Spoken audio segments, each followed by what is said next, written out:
श्रीनारद उवाच एवं दैत्यसुतये पृष्टो महाभागवतो सुरः उवाच तान् स्मयमानाः स्मरन् मत् अनुभाषिताम्। नारद मुनि ने कहा, यद्यपि महाराज प्रहलाद महाराज असुरों के परिवार में जन्मे थे, किंतु वे समस्त भक्तों में सबसे महान थे।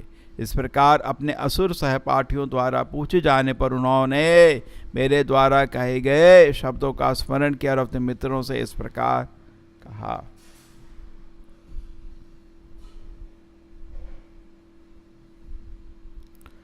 सो जन्म से इतना वैल्यू नहीं देना चाहिए।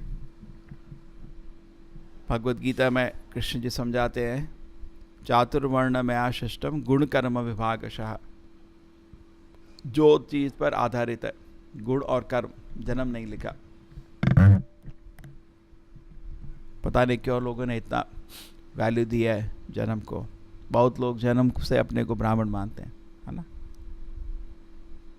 तो ये जाति इतना इम्पोर्टेंट नहीं है। प्रभु जी मजाक करते हैं, हनुमान तो बानर जाति के थे, तो उनको इज्जत नहीं दी जाती है, दी जाती है। इतना जाति इम्पोर्टेंट नहीं है। क्या इम्पोर्टेंट है? गुण और कर्म।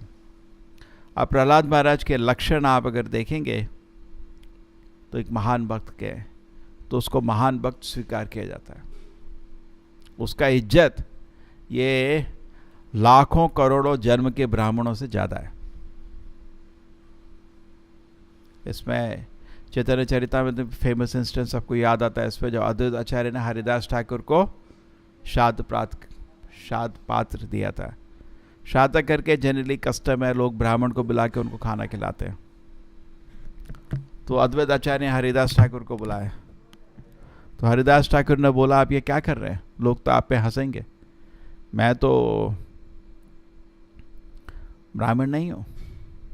ब्राह्मण क्या, मैं तो बहुत ही, मेरा जन्म तो हिंदू धर्म में ही नहीं था, तो आप मेरे को इतना आदर क्यों दे रहे हैं? तो अद्वैताचार्य बोलते हैं, हरिदास ठाकुर तुम तो करोड़ों ब्राह्मणों के बराबर से ज़्यादा हो। तो ये चीज़ बहुत इंपॉर्टेंट चीज़ है। एक्चुअली भक्तिविनोद ठाकुर, भक्तिसिद्धांत प्रभुपाद ने बहुत कष्ट झेले थे। ये जन्म के ब्राह्मण बहुत उनको तंग किए थे। तरह तरह जाके उन्होंने समझाया था कि जन्म ज़्यादा इंपॉर्टेंट नहीं होता। क्या ज़्यादा इंपॉर्टेंट होता है? आदमी का गुण।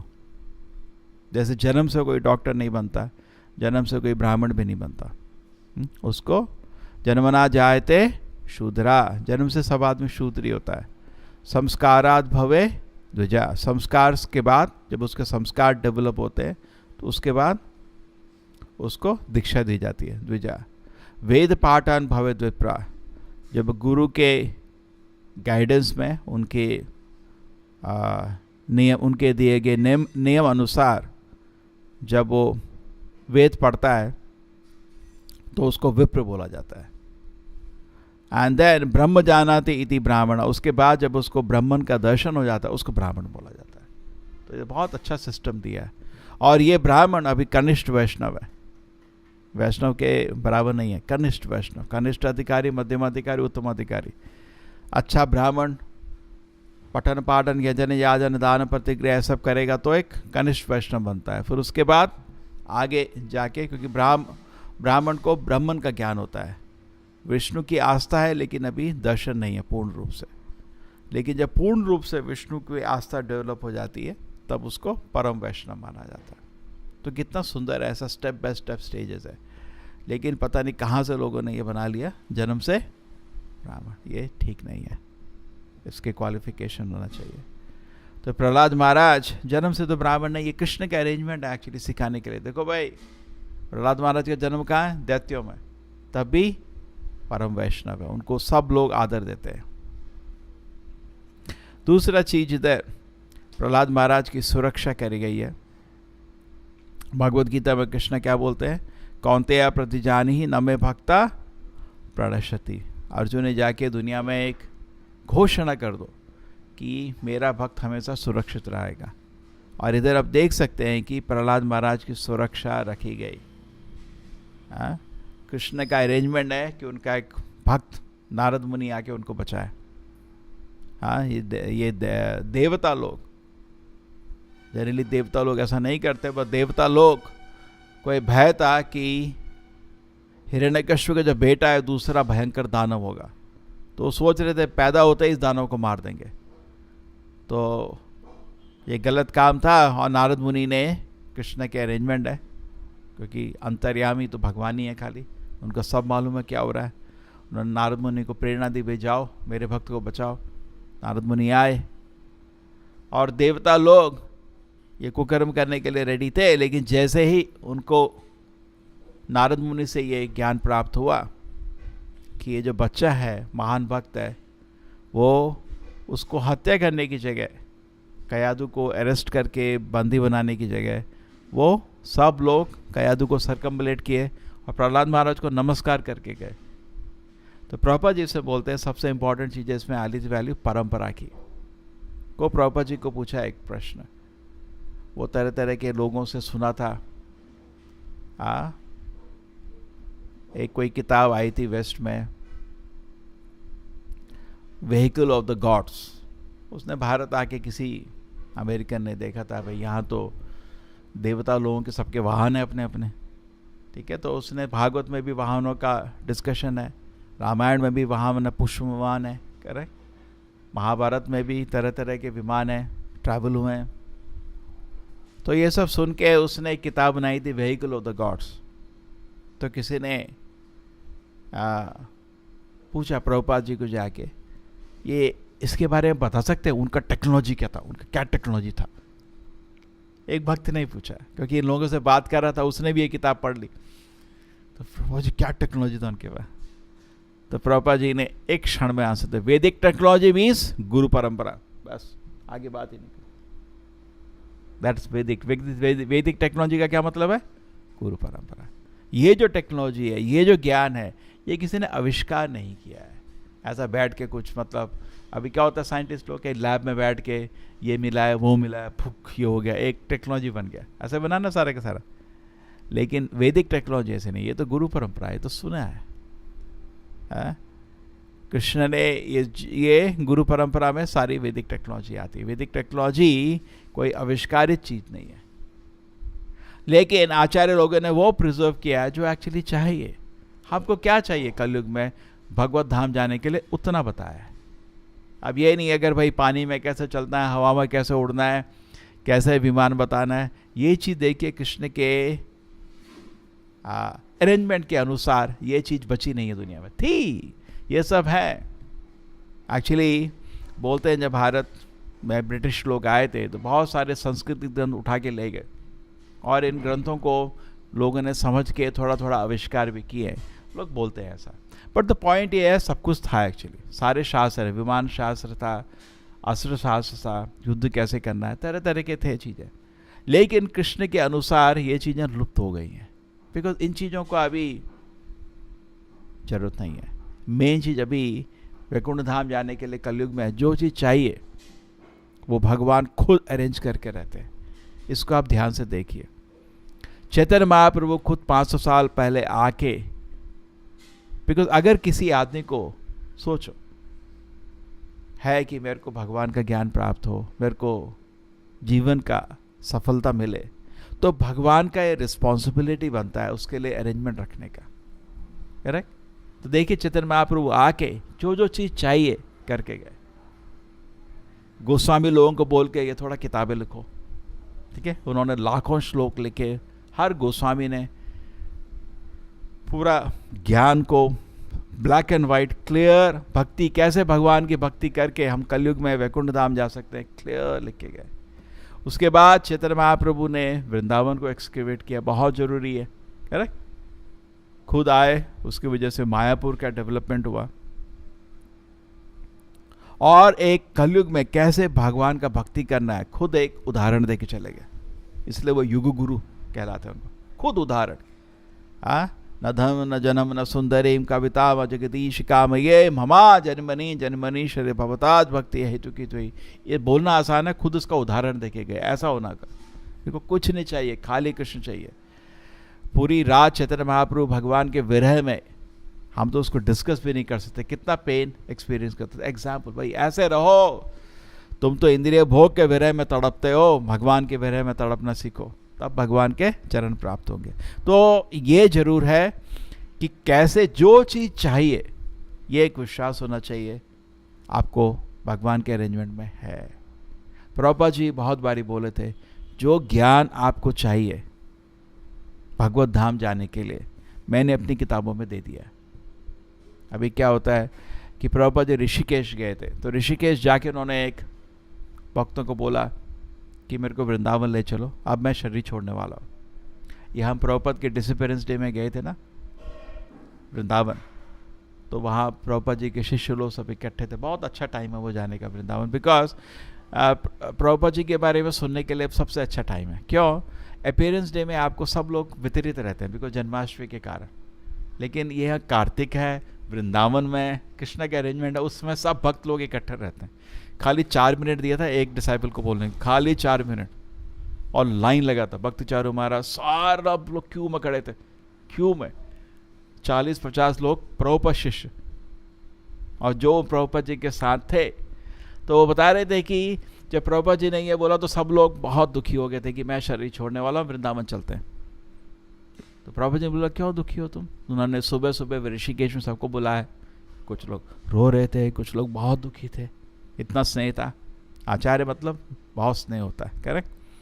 तो उन्होंने बोला क्यों ऐसे दुखी हो? जो आपको वैकुंठ धाम जाना है, आपका जीवन का लक्ष्य तो ये है, उसके लिए जो चाहिए मेरी किताबों में है। इसलिए प्रभुपाद की किताबों को टेक्स्ट बुक की तरह पढ़ना चाहिए। बाकी किताबें हैं, गोस्वामी प्रभु की हैं, बाकी पूर्वाचार्य की हैं, वो रेफरेंस हो गया। टेक्स्ट बुक समझते ना, कॉलेज में क्या होता है, आप जब पढ़ाई करते हैं एक होता है टेक्स्ट बुक, एग्जाम उससे होता है, लेकिन रेफरेंस बुक जैसे आप प्लानिटोरियम बता रहे हो, अब उसके लिए आपको थोड़ा रेफरेंस चाहिए। ठीक है भी, गोस्वामी की किताबें ढूंढ लो, कुछ और किताबें ढूंढ लो, ठीक है, रेफरेंस के लिए निकालो, लेकिन हमारा फाउंडेशन टेक्स्ट बुक्स प्रभुपाद की किताब ही रहना चाहिए। इसलिए हमारा मेन मूल, प्रभुपाद जी को किसी ने पूछा था हम पूर्वाचार्य की किताब पढ़ सकते हैं? प्रभुपाद जी हाँ पढ़ सकते हो, क्यों नहीं, वो पढ़ने के लिए तो लिखी है, वो किसी ने लिखी है, लेकिन पहली मेरी किताबें 6 बारी पढ़ लेना। समझ रहे? और दूसरा चीज क्या होता है, बहुत किताब पढ़ने से अच्छा 1-2 किताब ढंग से पढ़ो। कभी कभी लोग क्या है, कुछ थोड़ा अपने को विद्वान दिखाने के लिए इधर से कोट कर दिया, उधर से कोट कर दिया, उधर से, लेकिन एक किताब ढंग से नहीं पढ़ा। तो वो भी इंपॉर्टेंट है, क्योंकि क्या होता है, कोई भी कोटेशन है उसका रेफरेंस मालूम होना चाहिए, किस चीज़ के लिए वो चीज़ बोली गई थी। जैसे अभी हम प्रहलाद महाराज को के स्टेटमेंट ले रहे हैं, तो हमको पूरा वातावरण मालूम है क्या हो रहा है, करेक्ट? प्रहलाद महाराज की माँ को बंदी बनाया गया था, ये हो रहा है, वो रहा है। तो अभी कोई भी स्टेटमेंट आता है आपको मालूम है किस लिए बोला गया, लेकिन आप बीच में से कोई लाइन खींच लें तो आपको पता नहीं चलता। इसलिए कुछ लोग हैं कुछ भी जस्टिफाई कर देते हैं, कहीं से भी एक लाइन खींच लो, करेक्ट? लेकिन रेफरेंस देखना चाहिए, किस किस स्थिति में बोला गया था, किसने बोला है, क्यों बोला है। तो ये भी इंपॉर्टेंट है किसने ट्रांसलेट किया है, क्योंकि ट्रांसलेट करना आसान काम नहीं है। जब प्रभुपाद जी शरीर छोड़ रहे थे उस समय प्रभुपाद जी को जीवीसी ने आके प्रश्न पूछे थे, बहुत प्रश्न पूछे थे। May 20th कन्वर्सेशन बहुत फेमस कन्वर्सेशन है, तो उसमें एक प्रश्न पूछा था, प्रभुपाद जी बहुत सारी किताबें आप लिखना चाहते थे लेकिन आपको टाइम नहीं मिला, हम लोग लिख दें क्या? तो प्रभुपाद जी ने बोला ऐसा है, थोड़ा ध्यान से करना काम, मना नहीं किया, क्योंकि ये ABCD का काम नहीं है ये, करेक्ट?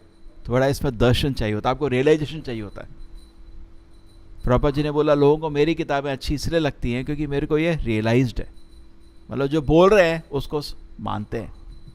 तो खाली बोलना इतना आसान नहीं है, थोड़ा ध्यान से करना, मना नहीं किया करो, लेकिन थोड़ा ध्यान से करना। ये ABCD नहीं है। जैसे मेरे को इंग्लिश आती है, मैं ये नहीं बोल सकता मेरे को भागवत समझ आ गए, नहीं, ये तो साइंस है। अगर आपको इंग्लिश आती है तो बोल सकते हैं मेरे को फिजिक्स समझ आती, नहीं, वो तो साइंस है। इंग्लिश से पढ़ सकते हो लेकिन समझना आसान नहीं है। तो इसलिए संस्कृत आती है तो मैं ट्रांसलेट कर दूंगा सारे वेद की किताब, जरूरी नहीं है, आपको थोड़ा दर्शन भी चाहिए। और अगर आप करोगे भी वो रेफरेंस बुक ही बनेगा, क्योंकि प्रभुपाद जी ने क्या बोला है, ये जो किताबें लॉ बुक्स हैं।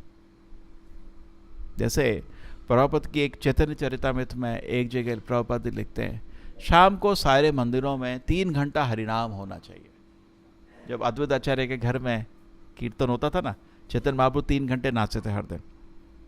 तो मेरे को याद है उसमें एक डिस्कशन आता है, प्रभुपाद जी, आपका चैतन्य चरितामृत में आपने लिखा है कि जैसे अद्वैताचार्य के घर में चैतन्य महाप्रभु 3 घंटे हर दिन नाचे थे, हर मंदिर में 3 घंटे शाम को हरिनाम होना चाहिए।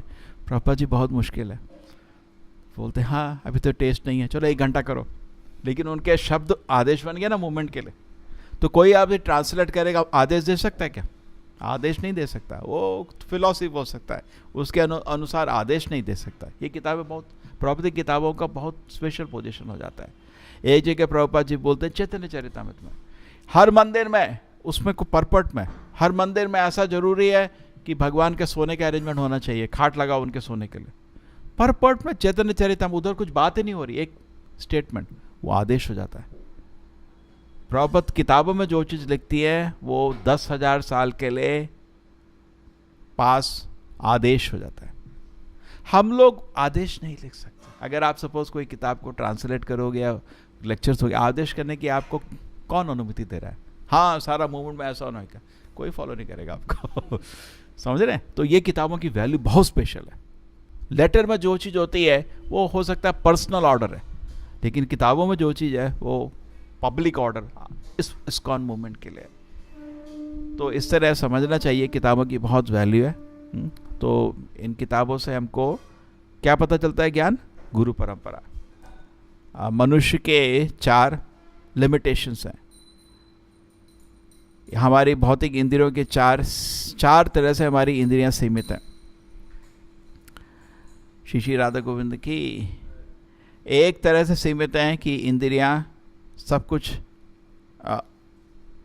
कुछ नहीं दर्शन कर सकते। अभी मैं यहाँ बैठा हूँ, मैं ये नहीं देख सकता मेरे रूम में क्या हो रहा है। मैं भी सब तरह के लाइट को रिसीव नहीं कर सकता, इसलिए इंफ्रारेड बोलते हैं, एक्सरे होता है, लाइट है लेकिन हमको दिखता नहीं है। दूसरा चीज़, हम मिस्टेक करते हैं, एक चीज़ को दूसरा चीज़ देख लेते हैं। हाँ, टेंडेंसी टू कमिट मिस्टेक। हाँ, ईजिली हम भ्रम में पर चले जाते हैं। और चौथा चीज़, हम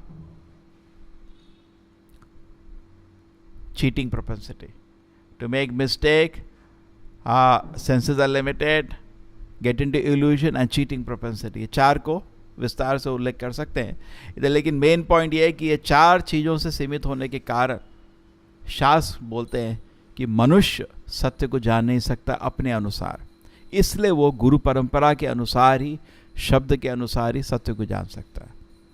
मेरे पास सत्य को जानने की क्षमता नहीं है, पहले वेद ये मानते हैं। इसलिए सत्य जानने का प्रयत्न शास्त्र में भी किया गया है और आजकल लोग भी कर रहे हैं, लेकिन हम शास्त्र को एक्सेप्ट करते हैं बिकॉज इसमें खोटी इंद्रियों से सत्य जानने की प्रयास नहीं किया गया है। लेकिन मनुष्य अभी खोटी इंद्रियों से सत्य जानने का प्रयास कर रहा है और इसमें उसको सत्य कभी प्राप्त नहीं होगा। उसको कुछ, अभी तक कितने सालों हो गए, 300 साल 400 साल का मॉडर्न साइंस या 2000 साल का ये अटेम्प्ट साइंस का, इतना भी मालूम नहीं हुआ लोगों को हम शरीर नहीं है, हम आत्मा है। अब तो देखिए इनको कहाँ दर्शन प्राप्त हुआ है, ABCD तक प्राप्त नहीं हुआ। भगवान का ज्ञान तो छोड़ दो, इन लोगों को इतना भी ज्ञान प्राप्त नहीं हुआ, हम शरीर नहीं आत्मा है। तो मन क्या है वो भी प्राप्त इनको मालूम नहीं, क्या इनको ज्ञान है। तो असली ज्ञान एक्चुअली आता है आपको गुरु परंपरा से। तो जो देवता लोग हैं वो गुरु परंपरा से ज्ञान प्राप्त करते हैं, उनकी बहुत शक्ति है। लेकिन जैसे उन्होंने नारद से सुना ये जो गर्भ में बेटा है ये महान भक्त है, इमीडिएट चले गए छोड़ के, नमस्कार करके।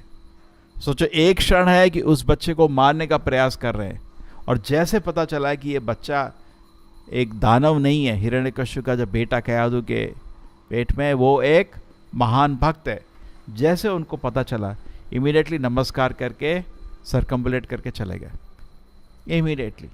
कितना उनको विश्वास है गुरु परंपरा पे, करेक्ट, आचार्य पे। तो इस विश्वास से हमको पढ़ना चाहिए। प्रभुपाद जी बोलते थे हमारा कॉमन सेंस भी रॉन्ग हो सकता है, शास्त्र कभी रॉन्ग नहीं हो सकता।